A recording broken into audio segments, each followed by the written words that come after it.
네, 이제는 조사 심판이 다시 들어가는 베개 붙다. 제가 이렇게 하면서 이제 이 결론 마지막으로 드리려고 합니다.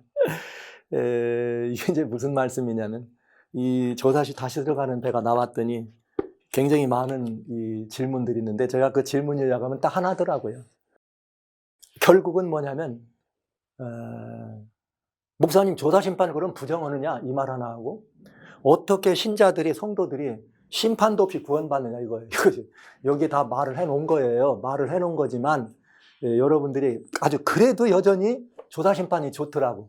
그래서 성도들이 심판받고 구원에 들어가려면 심판을 받아서 구원의 합격이라는 걸 받고 들어가야 해피한가 봐요. 그게 여러분들의 이 의식 속에 아주 굉장히 많이 있는 것을 알게 됐습니다.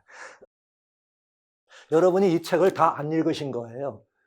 여기 나온 영상 세미나에 끝까지 안 들으신 거예요. 또 들었더라면 뭐냐? 듣고 싶은 말만 듣고 어디 보자 다시서 박용우 목사 저 사람 아무래도 말이야 이상해. 뭐가 이상해. 교회하고는 다른데. 그러면서 자꾸 이상한 것만 들으려고 한 거죠. 본질을 얘기하는 성경은 안 듣고 교회하고 다르다고는 그 부분만 본 거죠. 제가 그렇게 말씀드려요. 그러면 제가 볼게요. 제가 아예 그 질문 온 거를 이게 제가 그냥 요약해서 여러분의 그대로 보여드립니다. 자, 다시스로 가는 배는 조사 심판을 부인하고 있다. 저보고 조사 심판 안 믿는다고. 제가 답 아예 써드릴게요. 이렇게. 아니다. 성경에 조사 심판이 있다. 다시스로 가는 배는 박용우 목사의 의견이 아닙니다. 다만 성경과 교회가 말하는 조사 심판 사이의 부조화를 성경적으로 밝히는 것입니다. 그러니까 성경의 가르침이다. 왜냐하면 성경이 그렇게 하라 그랬잖아요. 한 사람의 의견이 아니에요. 난 조사 심판을 부정하지 않습니다. 왜? 성경이 있는데요. 요한계시록 20장에 제가 여러 번 말씀드리죠. 요한계시록 20장에 여기 분명히 뭐라 했는가. 여기 주님 말씀하시고 12절에 내가 보니 죽은 자들이 물온대수하고 보좌 앞에 섰더라. 책들이 있고 다른 책이 있는데 그들의 자기 행위를 따라 책들에 기록된 대로 이거 조사 심판 아닙니까? 근데 누가 받아요? 죽은 자들.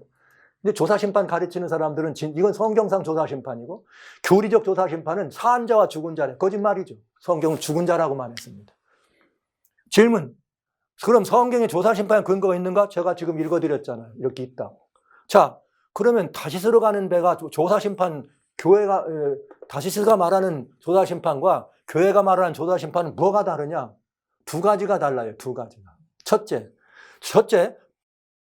심판이 달라. 심판의 대상이 달라. 교회는 조사 심판의 대상이 살았거나 죽어있는 의인이라고 말해요. 그러나 성경은 그렇지 않아요. 성경의 조사 심판은 그게 아니라 물온대수하고 죽은 자들이라고 말합니다. 이것이 첫 번째 달라. 심판의 대상이 달라. 두 번째, 심판의 시기가 달라. 조사 심판은 교회가 말하는 조사 심판은 1844년 10월 22일 시작됐다고 말합니다. 그러나 성경이 말하는 조사 심판은 1000년기에 이루어지는 조사 심판입니다. 전혀 다르죠. 이건 전혀 다릅니다. 자, 그 다음에 이제 이게 제일 이게 핵심이에요. 뭐 보면. 의인, 성도들은 심판 없이 구원에 들어간다는 말이냐. 심판 받아야 될 거 아니냐. 어떻게. 이게요. 재밌는 말을 해드릴게요. 제가 왜, 데스몬드 포드 처음에 이렇게 호소할 때 한번 드렸잖아요. 저는 그분의 글을 읽지도 배우지도 보지도 않았습니다. 근데 저 데스몬드 포드라고 갔다 그래서 나중에 제가 그랬거든요. 그러면 내가 할 말이 없지.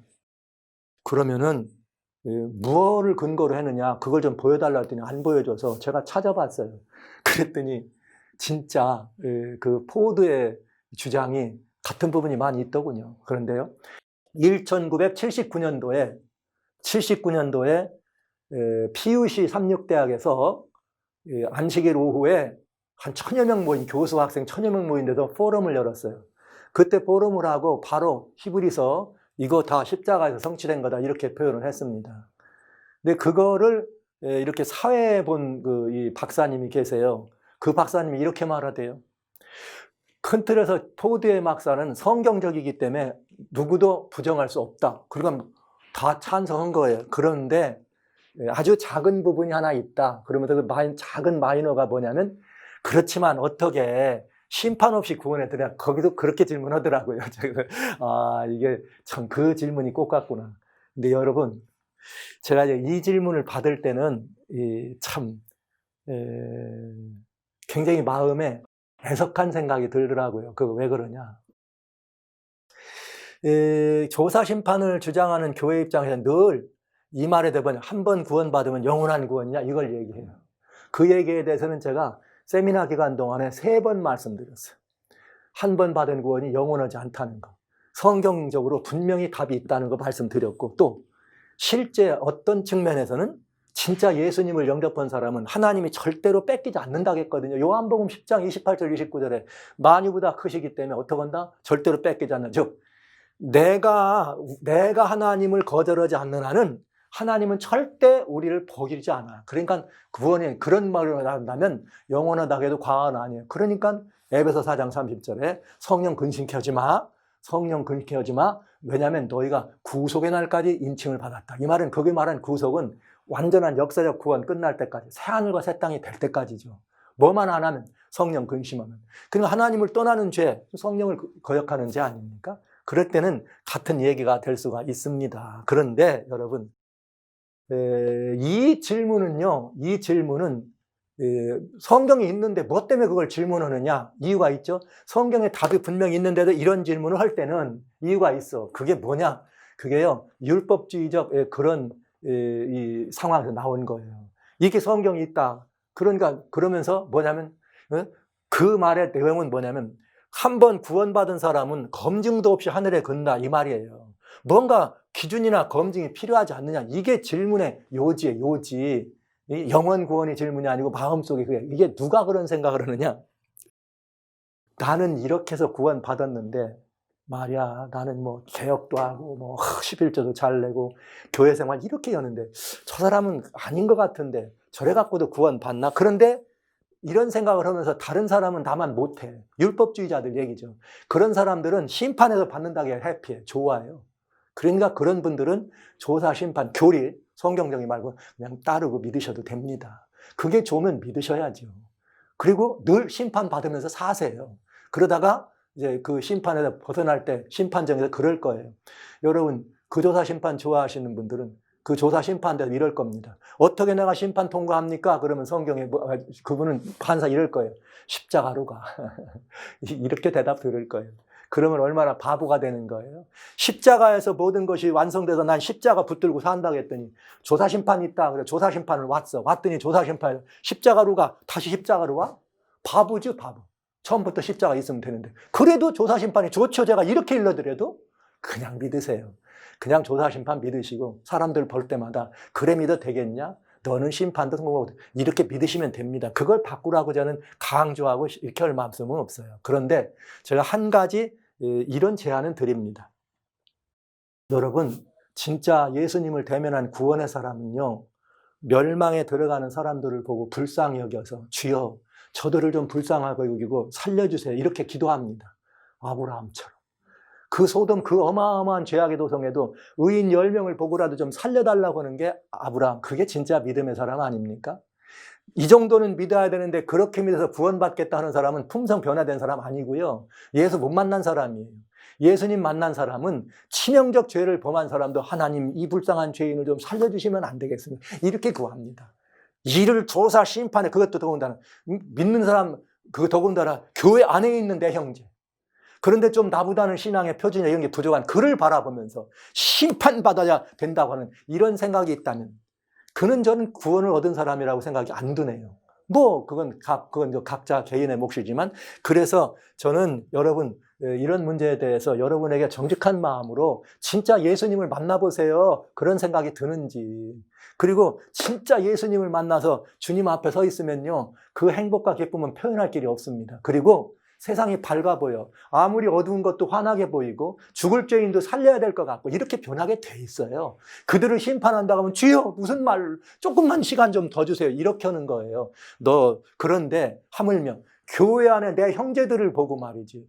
의인들을 놓고도 잘 살았나 못 살았나를 봐야 되고 그것이 일거수일투족을 보고 1분 1초를 검사한다고 하는 게 더 마음이 편하걸랑 그건 할 수 없는 거죠. 그냥 그대로 믿으시면 되겠습니다. 그러나 저는 이 말씀을 드리려고 그래요. 진짜 주님 안에 있는 사람들은 구원에 하늘나라 가는데 아무 검증 없이 구원받느냐? 여러분, 아닙니다. 그건 성경을 모르는 분들이 하시는 말이에요. 제가 지금부터 정말 이 의인이 구원에 들어가는, 하늘에 들어가는 이 기준에 대해서 성경이 얼마나 철저하고 성경이 얼마나 엄중한지를 제가 말씀드릴 거예요. 보실래요? 자, 의인의 구원은 시작부터 검증됩니다. 우리는 이런 말 하죠. 베드로가 하나님의 집에서 심판을 시작할 때가 되었다. 여기 베드로전서 4장 17절. 그러니까 보라, 조사 심판, 하나님 백성들을 하는 거다. 그러면 여기서부터 시작한다는 말은 이 조사 심판이 끝에는 어디예요? 하나님 집 밖에도 한다는 말이에요. 악인도 받아야죠. 조사 심판을. 그럼 그 말도 틀리는 말이야. 왜? 하나님의 집에서 심판을 시작할 때가 되었다는 말은 하나님의 집만 한다는 얘기는 아니잖아요. 그런데 조사 심판은 이 말을 조사 심판에 갖다 붙여서 의인들만 한다고 하지 않습니까? 그러니까 그거 틀렸다 이 말이죠. 자, 여기 하나님의 집에서 심판할 때가 되었다고 하는 이 말은 뭐냐? 이미 여기 현재 완료형이에요. 완료. 심판할 시간이 됐다고. 미래 어느 날 1844년이라고는 보이지도 않는 빈 어느 날 하나님의 집에서 심판할 거란 말은 것이 아닙니다. 왜 그러냐는 것을 알 수 있는 근거가 요한의 얘기예요. 요한이 계시록 11장 1절에 아까 잠깐 봤습니다만 성전과 제단과 그 안에 경배하는 자들을 청량하라. 이게 하나님의 집 아닙니까? 이건 언제예요? 예수님 십자가 이후죠. 그러면 예수님 십자가 이후에 성전과 제단이 있어요 없어요? 망가지고 없는데 성경 왜 있다 그래요? 그러니까 이게 뭘 말하는 거냐? 이게 바로 지상에 있는 하나님의 교회 인간 성소를 말한다 이 말이죠. 너무나 결정적인 부분이죠. 그러나 이때부터 뭐예요? 경배하는 자를 청량하라. 이거를 조사 심판을 얘기하는 분들은 제게 메일도 오니까 우리 이거 하나님의 집에서 이거 청량한다. 이게 조사 심판 하는 분도 많아요. 옛날에 저도 그렇게 배웠어요. 자, 그러면 이게 보시죠. 여기 계시록 11장 2절을 보면 아니걸랑요. 청량하는 사건은 42달, 1260일이 시작되기 전에부터 했어요. 그 이후의 사건이 이거. 그러니까 이 사건은 십자가 이후부터는 바로 진행되는 것임을 알 수가 있다. 그러니까 또 두 번째 조사 심판하고는 안 맞는다는 알 수가 있죠. 자, 그러니까 작은 뿔의 전선기 이전부터 경배하는 자를 청량했다. 근데 어서 정전과 제단. 그러니까 이게 하나님의 집 맞아떨어지잖아요. 그러면 여기서 제단에서 경배하는 걸 청량한다는 건 뭘 말하느냐? 이 말이에요, 이 말. 베드로 그렇게 얘기했고 요한 얘기했고 사도 바울도 참 얼마나 분명합니까? 디모데후서 2장 19절에 인침이 있어 일러스되 와 이렇게 나와. 하나님의 견고한 터를 섰으니 인침이 있다. 인침이 있다는 말은 뭐예요? 내 백성이라고. 그러니까 뭐한 거에 제로 재서 너는 합격이라고 선언한다고요. 예, 합격이라고. 그래서 이렇게 내 백성이라고 인천 자격이 주어졌다는 일이에요. 근데 조사 심판을 하는 사람, 주장하는 사람, 또 좋아하는 사람은 1844년 이후부터 인침이 시작됐다. 계속 그렇게 받았습니다. 인치는 천사 올라오는 거를 계시록 7장 하면서 1844년 이후에 시작됐다. 아니걸랑요? 그건 성경 근거가 어디 있어요? 성경 근거는 인침이 언제 시작됩니까? 여기 나오잖아요. 인침이 있어 일렀다. 내 백성을 아신다. 인치는 이유는 내 백성이라고 친 거 아닙니까? 바울이 이미 이렇게 말을 했어요. 하나님 백성의 자격을 주어지는 게 인침이라고. 구원이 아무렇게 시작된다고요? 천만의 말씀이에요. 그렇지 않아요. 확실한 근거와 기준이 있는 것입니다. 그 근거와 기준이 어딘가? 에베소 1장 13절에 이렇게 말씀했습니다. 진리의 말씀 곧 구원의 복음을 듣고 말씀과 복음을 듣고 그 안에서 믿어야지만 그 말씀을 영접해서 내 안으로 모셔들여서 이제는 구주 예수가 나의 주인이 될 때라야지만 비로소 약속의 성령으로 인침을 받는다. 이렇게 돼 있어요. 우리는 인치는 게 안식일을 인친다고. 그것도 인이 될 수 있지요. 그러나 여기 먼저 중요한 건 뭐냐? 약속의 성령으로 인치는 할렐루야. 그냥 저는 성경대로 믿으면 후회함이 없다고 확실합니다. 성경대로 믿으면 후회함이 없어요. 제 말 되게 빠르죠? 제가 처음부터 어떤 분들이 그러셔요. 이 세미나 진행되는 동안에도 영상이지만 목사님 말 너무 빠르다고. 제가 천천히 해야 되는데 잘 안 돼요. 안 되는 이유는 드릴 말씀도 많고 또 하나는 내 안에서 이 불이 견딜 수가 없네요, 여러분. 혹시 여러분이 보시는지 모릅니다. 제가 이 불을 조절을 못하니까 제가 아직도 성숙한 그리스도인은 아닌 것 같아요. 이 불을 조절할 줄 알아야 되는데. 근데 왜 이렇게 이 말씀만 들으면 말이 빨라지는지 막 열이 나는지 모르겠네요, 저도. 저도 감당이 안 되는 걸 어떡합니까, 여러분. 여러분 참 죄송합니다만 그냥 여러분도 허리띠를 좀 졸라매 주시면 좋겠어요. 왜냐하면 이 얼마나 정말 이런 말씀을 들을 때 저는 솔직히 성경 읽으면서 저 집사람이 저 보면 웃어요. 왜냐하면 저 성경을 이렇게 가만히 앉아서 못 읽습니다. 전 읽다가 뻘떡 일어나고 막 방에서 저 밖에 사무실에서 읽다가 이렇게 안 할 수가 없어요. 주여, 이런 하나님, 이게 말씀이에요. 이 안에 역동하는 걸 제가 어떡합니까? 약속의 말씀, 진리의 말씀, 구원의 복음을 믿으면 약속의 성령으로 너는 내 새끼 인친다. 할렐루야. 고린도후서 1장에서는 약속을 이걸 뭐라 하냐, 보증하신다. 성령으로 보증. 그런데 그렇게 인치고 끝인 줄 아세요? 아니에요. 성경이 이렇게 했어요. 그것은 성령을 근심하게 하지 말라. 그 안에서 너희가 구속의 날까지 인침을 받았느니라. 아까 말씀드린 이 구속의 날이란 역사적 구속, 새하늘과 새 땅, 그런 큰 구속의 의미. 성령 안에서 인침을 받아 내 새끼라고. 그래서 내가 하나님을 떠나지 않는 한 절대로 하나님은 나를 버리지 않아요. 그냥 그런 의미에서 한 번 받은 구원 영원하다는 말을 하나님 입장에서는 100점입니다. 그러나 안 믿는 사람, 아니 조사심판 좋아하는 분들 입장에서는 그걸 빌미로 해서 저렇게 살면 버려질 수 있고 이걸 걸라고 하는 거죠. 그런 말 쓰지 마세요. 그거 주님 기뻐하지 않으세요. 그건 뭐와 마찬가지냐? 불신과 같아요. 여러분이 어떻게 다른 사람을 판단하십니까? 여러분 보시기에는 부족한 사람 같지만 그가 하나님의 사람입니다. 십자가의 우편 강도 구원받는 거 여러분 싫지요? 왜요? 검증도 없이 구원받았으니까. 저 사람은 얼마나 얄미워. 그냥 그 자리에서 낙원 허락받았으니까. 그러니까 어떻게 해야 돼? 조사심판 때 와서 심판받고 가시 빠꾸 그때 딱 잘라야 되죠. 그래야 속 편하죠, 여러분. 예수님은 우편 강도예요. 십자가에 죽을 만큼 매달려 죽을 사람이에요. 사람 죽이고요. 그도 낙원에 있다 그랬어요. 우리가 낙원에 가면 누가 있는지 아세요? 사자도 있어요. 늑대도 있고요. 이리도 있어요. 여러분만 양 아니에요. 양만 사는 거 아니에요. 그러나 그 사자도 늑대도 이리도 독사도 해치 않는 것이 하늘이고 낙원입니다. 왜 안 믿으세요? 왜? 약속의 성령을 그렇게 믿어야 합니다. 이게 여러분 막 살지 말라는 말 아닙니까? 구원받은 사람이 막 살지 않습니다. 살 수가 없습니다. 이 말을 성령을 근심하지 말라 이 말은 근심케만 않으면 구원은 보장됐다. 그러니까 다른 말로 말하면 막 살지 말라는 경고가 주어진 거예요. 이게 이 성령에서 구속의 날까지 인칭을 받았다는 말은 함부로 살지 말라는 거예요. 그래서 데살로니가 후서 5장 19절에 성령을 소멸치 말라고 한 것입니다. 늘 우리에게 말씀드린 성령을 소멸치 말라고. 자, 그러니까 여러분 절대로 막 살지 않아요. 자, 그 다음에 이제 또 출발부터 자격이 검증돼. 출발부터. 사는 날 동안 성령 안에서 어떡합니까? 이렇게 존절하게 받아요. 그러면서 그래도 넘어지고 깨어지고 자빠질 때가 있죠. 그래서 우리에게 필요한 것이 날마다 매일 드리는 제사입니다. 제가 이걸 아까 강조했는데 그저 계획이 안 된 말이지만 준비가 안 된 말씀이지만 여러분들에게 드린 것은 굉장히 주님이 이끌으신 것 같아요. 자, 보세요. 날마다 매일의 제사를 통해 은혜의 보좌 앞으로 나갑니다. 우리는요. 긍휼을 받고 때를 따라 돕는 은혜롭게 하여 은혜의 보좌 앞으로 담대히 나아갑니다. 은혜의 보좌, 보좌에 누가 계시다 그랬어요? 왕만 계신 건데 그 자리에 제사장도 계세요. 대제사장과 왕이 같은 자리에. 왕은 뭐 하는 분이에요? 심판. 내가 넘어졌어. 주여, 나 넘어졌어요. 그러면 제사장으로 계신 주님이 보혈이 있잖아요. 예수님을 의지해서 여기까지 왔으니까 어떻게 하는 거예요? 보혈의 의지에 나오니까 네가 아무리 그럴지라도 깨끗하게 된다. 누구든지 자기 죄를 고백하면 저는 미쁘고 의로우사 우리를 모든 불에서 어떻게 깨끗하게 해준다. 할렐루야.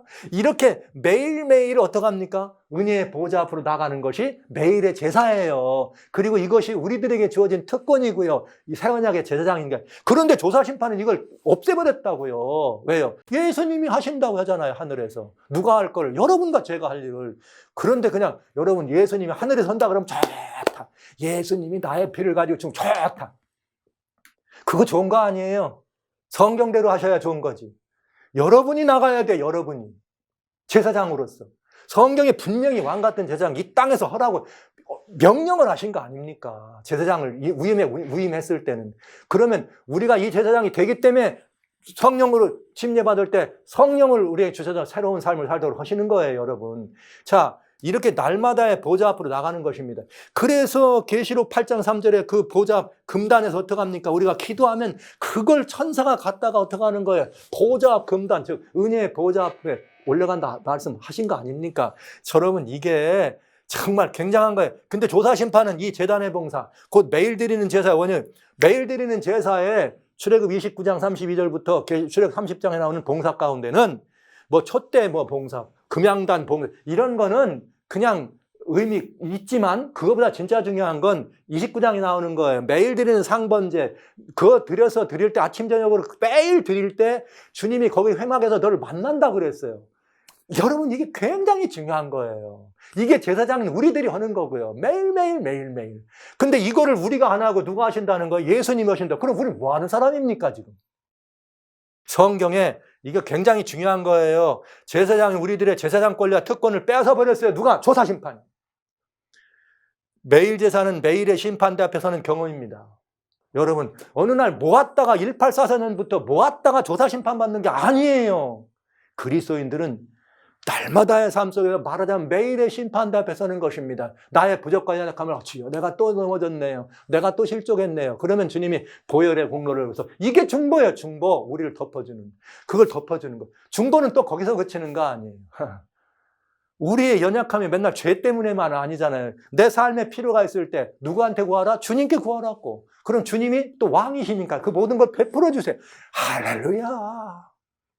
여러분 예수님 오직 예수밖에는 없습니다. 오직 예수님밖에. 여러분 그렇게 하면 우리의 삶이 얼마나 날마다 그런 심판을 보좌 앞에 나가는 사람을 갖다가 왜 또 심판대 앞에 가야 합니까? 말도 안 되는 소리죠. 그런데 여기 또 있어요. 하늘에 갈 때 검증 또 있어요.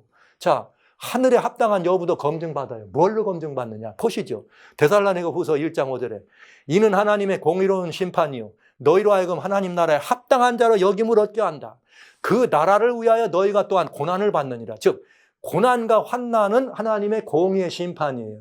고난과 환난을 통해서 여기에 합당하다는 선고를 받을 때 어떻게 된다? 하나님은 그건 공의의 심판의 패다. 그래서 마지막 때는 짐승과 구상의 교회 경배하는 환난이 있는 것입니다. 그때 거기서 이런 말을 아유 그렇지만 뭐 알곡과 가라지 이런 말 하잖아요. 우리 보통 때 아기는 다 끝이지만 교회 안에는 가라지도 있다, 알곡도 있고. 근데 가라지와 알곡을 하나님은 가라지는 알곡이 아니니까 그냥 죽이면 그만인데 다른 사람들은 가라지도 교인인 줄 알으니까 그러는 여러분. 알곡과 가라지를 검사하는 것이 조사심판이라고요? 천만의 말씀. 여러분 보십시오. 여기 공의의 표가 나와 있어요. 심판받는 표가. 여기 이게 무슨 말이냐면은 이런 거예요. 환난이 임하면 가라지가 그 환난 통과해요, 안 해요? 그냥 떨어져 나가. 무슨 별도로 심판할 게 뭐가 있어요? 그런데 거기서만 그렇게 한 다음에 또 있어요. 가라지는요, 재앙 때, 이런 마지막 때만 예를 들어보죠. 7재앙 때 재앙이 내려와. 안 한 것 거짓말로 짐승의 우상에 경배하고 했지만 안 한 것처럼 해도 이미 7장에 딱 떨어지면 그 사람에게 뭐가 떨어져? 재앙이 떨어져. 그러니까 가짜인 게 드러나. 무슨 심판이 별도로 조사할 심판이 무슨 필요해요? 공의의 심판이 무슨 뜻인가? 모두가 보게 된다는 뜻이에요. 만민이 다 봐, 저거 가짜라는 거. 근데 무슨 알곡과 가라지가 그때 가버린대요. 알곡과 가라지는 하늘에 합당한 여부, 즉 환난과 고난을 통해서 갈라지게 돼 있습니다. 성경은 심판을 통해서 갈른다고 안 했어요. 꼭 가른다면 계시록 마태복음 25장에 예수님 오실 때 양과 염소를 가르는 그건 예수님 오실 때 얘기 아닙니까? 그리고 그 염소 저는 그거를 7재앙으로 봅니다. 또 오시기 전에 있어야 돼. 만민에게 너 누구한테 경배할 거냐? 시비 거는 거잖아요. 짐승의 우상에 경배하는. 그때 다 염소는 다 떨어져 가는 거죠. 그런데 무슨 조사심판? 아닙니다. 여러분, 자, 의인이 거저 하늘 간다고요? 말도 안 되는 소리예요. 여기 이 하나는 환난과 고난을 통해서 거기서 검증되고 합격한 의인에게 주어지는 보상입니다. 성경은 이것을 하나님의 공의의 심판. 어떤 분 이럴 거죠. 근데 어떤 사람들은 환난도 없는데 고난, 그건 여러분 보시는 거죠. 어떤 사람들은 돈 많으면 환난 없나? 어떤 사람은 자녀 잘 되면 환난은 아니에요. 그는 자녀가 많으면 많은 만큼, 돈이 많으면 많은 만큼. 가난한 사람은 다리 피고 자지만 부자는 다리도 못 피고 잔다고 성경 그렇게 되어 있습니다. 부자는 부자 나름대로의 환난과 고초가 있는 것입니다. 남의 걸 판단하는 그런 것들은 옳은 일이 아닌 거죠. 자, 그 다음에 또 있어요. 검증이 그럼 여기서 끝나느냐? 아니다. 뭐가 있냐? 이 검증이 마지막 검증 또 있어요. 그건 보상을 위한 심판인데 우리 이제 이렇게 말하죠. 조사 심판 없다 그러면 성경에 말이지 믿는 사람 심판이 얼마나 많냐? 고린도후서 말이지 5장 10절에 보면은 막 하나님께서 말이야 예수 그리스도의 심판대 앞에서 말이지 막 너희 몸으로 행한 모든 것들에 행위에 따라 심판받는다. 로마서 14장에는 말이야. 자기니 하나님 앞에 막 직고한다고. 뭐 계시록 20장 14절죠. 그 행위에 따라 보상받는. 그러니까 믿는 사람도 다 있다고 얘기하죠. 이거 말고도 얼마든지 성경이 있죠. 믿는 사람 심판이 있어요. 그 심판이 뭐냐? 성경을 자세히 보면 다 답이 있어요. 잘 보시죠. 여기에 뭐라 했냐면 성도들이 심판대 앞에 선다고 되어 있죠. 근데 자세히 보면 이 핵심이 있어요. 그건 몸으로 행한 일들이에요. 너희 각자가 행한 일, 너희가 몸으로 행한 일, 너희들의 공력, 너희들의 이런 모든 것. 이 얘기예요. 그러면 몸으로 행한 일에 대한 심판, 이게 뭔지 한번 말씀드릴게요. 성경 너무너무 제가 이 말씀을 여러분에게 드리는 게 마지막 성경이 될 것 같습니다. 자, 정말 은혜로운 말씀이에요. 정말 은혜로운 말씀. 네. 고린도전서 3장 10절로 15절. 내게 주신 하나님의 은혜를 따가 내가 지혜로운 건축자와 같이 터를 닦아둔다. 다른 이가 그 위에 세우나 각각 어떻게 그 위에 세울지를 조심하라. 이 닦아둔 것 외에는 능히 다른 자들을 둘 자가 없느니 이 터는 예수 그리스도. 자, 예수 그리스도 위에다가 우리들이 뭔가를 금이나 은이나 보석, 나무나 풀이나 집으로 세웁니다. 이것을 우리는 공력, 워크예요. 우리가 뭔가 몸으로 행하는 것들입니다. 이게 뭐예요? 믿는다고 하죠? 어떤 이들은 금의 공력, 어떤 이는 은의 공력, 어떤 이는 풀이나 짚으로 된 은의 공력, 몸으로 행한 것이요. 고린도후서 5장 10절에는 선악간이라 그랬죠. 그거 good and bad예요. 좋은 것도 있고 나쁜 것도 있다. 그러나 여러분 보시죠. 교회에서 예수님을 믿는 사람들이 다툴 때도 있고 싸움도 하더라고요. 의도적으로 거기에 거듭나지 않은 사람도 있겠죠.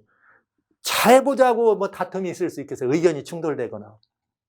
어떤 것이 옳고 어떤 것이 그런지 그때는 몰라. 언젠가 드러난다. 이게 그 말이에요. 누구든지 몸으로 행했다는 말은 행위, 애씀, 헌금도 하고 전도도 하고 기도도 하고 말씀도 읽고 봉사도 하고 선행도 베풀고 이 모든 것들이 다 공력이야. 금, 은, 보석. 공력. 그런데 보시죠. 심판 있다고요? 있고 말고요. 그날의 공력이 밝혀질 거다. 이는 불로 나타내고 불이 각 사람의 공력이 어떠한 것을 시험할 것이다. 예, 시험한대요. 이게 베마야. 그리스도의 심판대. 예, 그리스도의 심판대. 만일 누구든지 그 위에 세운 공력이 그대로 있으면 상을 받고, 상이 있어요.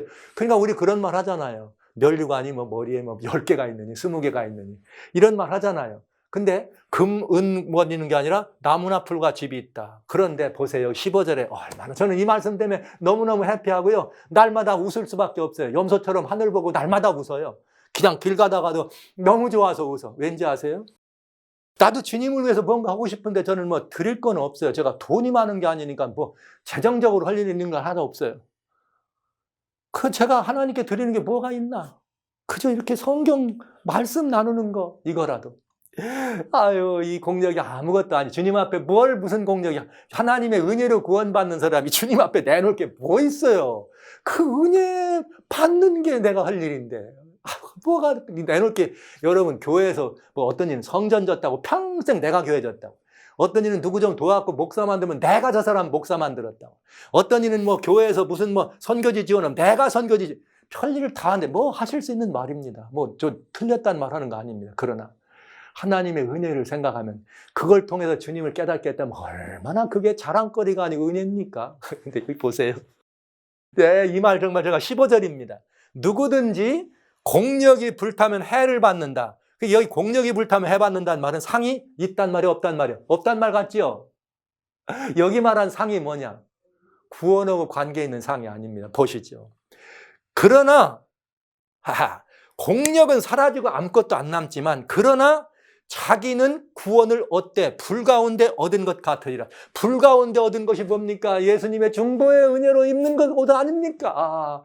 대제사장 여호수아가 여호와 앞에 섰을 때 저거 불로 그스린 나무 토막 아닙니까? 그러면서 거기다 새 옷을 주라고 그 옷을 입는다는 얘기 아닙니까? 할렐루야. 여러분, 공력이 사라져도 구원하고는 상관없어요. 여러분, 우리들의 구원이 우리가 몸으로 행한 일, 공력에 있는 거 아니에요. 그리스도의 심판대 앞에 선악간에 심판받는다고 받아야 돼요, 반드시. 예. 그게 조사 심판 아니라고 해. 그런데 조사심판은 그러니까 알곡과 가라지를 구분하는 것이고 진짜인지 가짜인지를 구분하는 거고 네가 진짜 믿는 사람 구분한다는 거 아닙니까? 아니걸랑요. 성경은 그걸 이렇게 말했습니다. 몸으로 행한 것. 몸으로 행한 것. 난 품성의 변화를 위해서 막 일에 뭐 2번씩 금식하고 막 샘날날 새벽 기도를 뭐 새벽 4시에 일어나서 나는 한 번도 안 빠지고 하고 나는 뭐 늘 무슨 요거만한 건 뭐 꽁댕이 하나 안 먹고 나는 뭐 늘 이거 다 뭐 한 거예요? 몸으로 행한 것이고 공력입니다. 몸으로 행한 공력. 이 몸으로 행한 이 모든 공력들은 사라져도 자기는 구원을 얻는다. 여러분, 여러분 이거 정말 확실한 답이 여기에 들어있습니다. 고린도서 3장 10절로 15절 질문은 정확한 답이에요. 정말 놀라운 이야기죠. 자, 우리의 공력을 시험한 날이 있어요. 그건 그리스도의 심판대 앞에 공력이란 몸으로 행한 것들입니다. 예? 그러나 보십시오. 공력이 우리의 구원을 좌우하지 않습니다. 이 공력은 그냥 다 사라지게 돼 있어요. 그러나 공력은 선한 것이나 악한 것, 즉 나쁜 것이나 몸으로 행한 것들은 다 사라져도 구원은 잃어버리지 않는다. 이 놀라운 일이죠. 여러분, 이 몸으로 행한 거는 보상을 위한 심판이라는 거지 그거 우리 죽고 사는 거 아니에요. 구원업은 상관없어요. 여기 그리스도의 심판대 앞에 이루어지는 것입니다. 예수님의 심판대, 예수님이 뭐 한 거예요? 우리를 죽으신 분이 우리를 심판해요. 뭘로? 공력을 시험한다고요. 구원은 이미 다 주님 안에 섰다는 사실, 그리스도의 심판대 앞에 섰다는 사실이 구원을 얻었다는 사실이에요. 여러분, 누가 성도들이 그냥 구원받을 수 있다고 그렇게 말합니까? 그 사람들은 하나님의 의를 모르고 자기의 의에 도취된 사람들일 뿐입니다. 여러분, 그렇지 않습니다.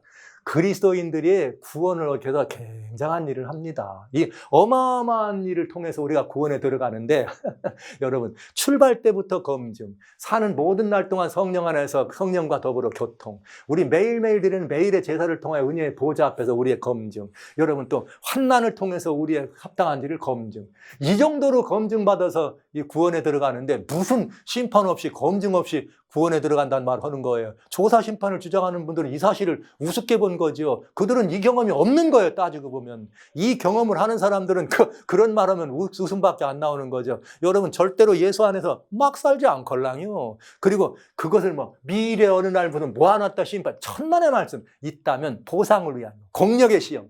몸으로 행한 것, 즉 우리의 행한 것들이에요. 성품 변화를 해서 뭘 했다, 뭘 해서 뭘 해. 이런 모든 것들은 다 심판받는다고요. 보상 심판이에요. 몸으로 행한 것 어디서요? 그리스도의 심판대 앞에서. 완전한 이야기입니다. 자, 저 그냥 마쳐야 될 것 같습니다. 제가 이 다시스로 가는데 독자들에게 할 말이 있나? 그럼 제가 이런 말을 하나 하고 있어요. 다시스로 가는 데는 교회가 말하는 조사심판과 성경이 이 차이가 있다는 이걸 바로 잡으려고 하는 거예요. 오직 예수님께 돌아가자, 오직 성경으로 돌아가자는 호소를 하는 것입니다. 그래서 오직 성경, 오직 믿음은 종교개혁자들의 정신이었고 오직 성경, 오직 예수 믿음은 재림교회 선구자들의 정신이었습니다. 그러니까 우리도 오직 성경, 오직 예수 믿음으로 우리가 돌아가야 안 되겠습니까? 전 이거를 제대로 한번 실천하자고 하는 이런 얘기입니다. 저는 호소의 방향을 2군데로 하겠습니다. 교회에게 먼저 호소합니다. 그냥 교회가 늦은 비 성령을 기다리고 있죠. 그러나 성령은 우리 교리가 성령의 검으로 사용할 수 있을 때만 역사할 수 있습니다. 그 말은 말씀은 성령의 검이에요. 우리가 잘못된 교리가 있다면 성령이 쓰시지 못해요. 조사심판이 교회의 중추교리인데 이것이 성경하고 안 맞잖아요. 지금 보신 것처럼. 이렇게 엄청난 유역이 있다면 성령이 쓸 수가 없어요. 그러니까 늦은 비를 기다려도 소용없다고요. 성령의 검이 역사를 못하기 때문에. 그러니까 우리는 먼저 교회에게 말합니다. 회개하자고요. 우리 교회가 회개하고 성경으로 돌아가자고요. 성도들을 더 이상 이런 그릇된 심판 개념으로 해서 이렇게 얽매이지 말고 풀어주고 해방시켜야 돼요. 이거 절대로 잘못된 거 아니에요. 회개는 잘못하는 거 아니잖아요. 절대로 교회 허물어지거나 무너지지 않습니다. 신자들 떠나가지 않습니다. 오히려 교회가 이걸로 회개하면 더 많이 모여들려 진짜 교회구나. 안 그래요, 여러분? 이것이 교회가 갈 일이에요. 이렇게 해야지만 우리가 약속하신 늦은 비 성령으로 충만하고 그 성령의 역사로 충만해서 마지막 역사의 마지막 경점인 짐승과 그 우상에게 경배하라는 거기에 맞서서 싸울 수 있는 이것이 가능합니다. 이것이 교회를 향해 드리는 다시스로 가는 배가 드리는 호소입니다. 성도들에게 호소드립니다. 자, 여러분, 성도들은 한 사람 한 사람의 심령 속에 하나님의 계명과 예수의 증거가 이렇게 충만해야 합니다. 하나님의 계명은 여러분 예수님을 영접할 때 하나님께서 여러분에게 심령의 비에다가 하나님의 법을 세워뒀어요. 여러분 친수로 기록한 것이 돌계명이라면 여러분의 심령의 비에 세운 것이 바로 이 계명입니다. 그래서 하늘 언약궤는 말이죠, 보여지지만 계명이 안 보인 거예요. 어디에 있기 때문에? 여러분의 심령이 있기 때문에. 그러나 계명을 심었다는 말은 다른 말이 아니에요. 계명의 정신인 누구를 드러내라는 거야? 예수님을 드러내라는 거예요. 예수님을 드러내려니까 그 모든 이것이 가져야 되죠. 그래서 용서의 증거, 부활의 증거, 중보의 증거, 이것이 바로 예수님의 증거입니다. 이 예수의 증거를 여러분이 심령 속에 회복하고 충만해야 돼. 여러분의 심령 속에 개인적으로 이것이 인격적으로 내 안에 드러나서 나를 충만하게 해서 저분은 어떻게 봐도 무조건 저분은 예수님밖에 모르네. 저분의 삶은 어쩜 저렇게 예수님 같아. 이런 삶을 사는 게 예수의 증거를 열매로 드러나는 것이에요. 여러분, 조사심판이라는 것은 율법주의, 그런 행위주의, 그런 신앙입니다. 이걸 벗어야 합니다. 예수님의 보혈의 공로를 의지해서만 은혜의 보좌 앞으로 나갈 수 있고, 예수님의 보혈의 공로를 의지해서 예수님 앞으로 날마다 나가야 돼. 날마다의 제사를 여러분은 회복하고 여러분이 그 보좌 앞에 나가야지만 이 땅에서 승리할 힘을 얻는 것이에요. 어떤 환난과 핍박도 은혜의 보좌로 나갈 때만 비로소 여러분이 감당하고 이길 수 있는 것입니다. 세상은 지금 짐승 우상이 세워지고 있잖아요. 그렇기 때문에 이 세상을 향해서 경고가 필요해요. 그 경고란 예수님 오실 때 말이 아니에요. 우리의 삶을 통해서 예수님이 나타나고 용서하는 삶, 중보하는 삶, 그 죽음 앞에서 두려워하지 않는, 죽음 앞에서도 말이야 사단이 뭐라고 할 때 무슨 소리, 나는 영생의 사람인데 부활의 증거를 가지고 사단 앞에 담대한 이런 사람들을 세상은 필요로 하는 것이죠. 그러면서 우리 지금 마지막 이런 모든 것들에 대해서, 즉 세상을 향한 이 초청이 되는, 예수님께로 세상을 초청하는 초청이 되는 생활신앙, 종교적인 거, 그 신앙생활 하지 마세요. 라오디게아 사람들. 생활신앙 돼야 돼. 내 삶을 통하여 예수님이 나타나는 것. 이렇게 해서 여러분, 오직 예수님께로, 오직 예수님의 보혈의 품으로 돌아가시는 성도 여러분 되주시기를 간절히 소원합니다. 이것이 다시스를 하는 배를 여러분 앞에 소개하게 된 목적이요, 목표입니다. 성도 여러분, 죄송합니다. 그동안 침묵했습니다. 용서하십시오. 저는 주님 앞에 이 문제에 대하여 오랜 회개의 시간을 가졌습니다. 또 지금도 주여 제가 왜 이랬는지 주여 용서하세요. 늘 그런 마음으로 매일매일을 지내고 여러분 앞에 서 있습니다. 예수 그리스도, 오직 예수님, 오직 예수님밖에 우리의 희망은 없습니다. 오직 이 예수님께서 우리를 그렇게 성령으로 충만하게 하실 것이고, 오직 이 예수님께서 우리로 하여금 구원의 길에서 담대히 서게 하실 것입니다. 이 앞으로 여러분들을 초청하면서 다시스로 가는데 다시 한번 이 배, 여러분 이 영상은 이미 유튜브에 올려져 있으니까 이렇게 보시면 되겠고요. 또 필요하시면 이 다시스로 가는 배를 저희 여기 소개해드린 대로 이렇게 함께 오셔서 주문하시면 저희들이 그대로 여러분에게 보내드리도록 그렇게 하겠습니다. 이거요. 초판을 만들었는데 정말 어떻게 해야 될까 고민 많이 할 때 주님께서 참 저 텍사스의 근방에 있는 전 이런 곳에서 이렇게 하나님의 은혜를 보내주셔서 이런 말씀들을 책으로 소개할 수가 있게 됐네요. 성도 여러분, 우리 또 교회 여러 행정가 여러분, 목회자 여러분, 제 소원은 이것입니다. 교회를 어지럽게 하거나 여러분들을 제가 너무나 많은 말을 썼는데 교회 만들라고 한다들 별 이상한 말을 다 들었지만 아닙니다. 제가 원하는 건 우리가 진리의 반석 위에 서자는 것입니다. 그래서 늦은 비 역사를 우리가 섬기자는 것입니다. 예수님께로 돌아가자는 것입니다. 그래서 이 교회가 마지막 사명을 감당할 수 있게 하자는 것입니다. 지금까지 함께 하신 여러분 진심으로 감사드리고요. 제가 말이 빠르고 때로는 이렇게 조절되지 않은 감정으로 욱해지고 격해지고 정말 이 답답하고 억울한 마음이 있어서 여러분에게 때로는 강력한 말씀을 드릴 때 있었습니다. 오늘도 또 어떻게 그렇게 됐네요. 사랑으로 이해해 주시고 너그러이 받아주셔서 교회와 여러분들을 위한 진심이요 사랑이라는 마음을 여러분 받아주셔서 모쪼록 하늘나라 예루살렘, 새하늘 예루살렘 7번째 성문, 전 거기로 가고 싶어. 7번째 성문 앞에서 진주문 여러분 꼭 뵀으면 좋겠네요. 여러분 감사합니다.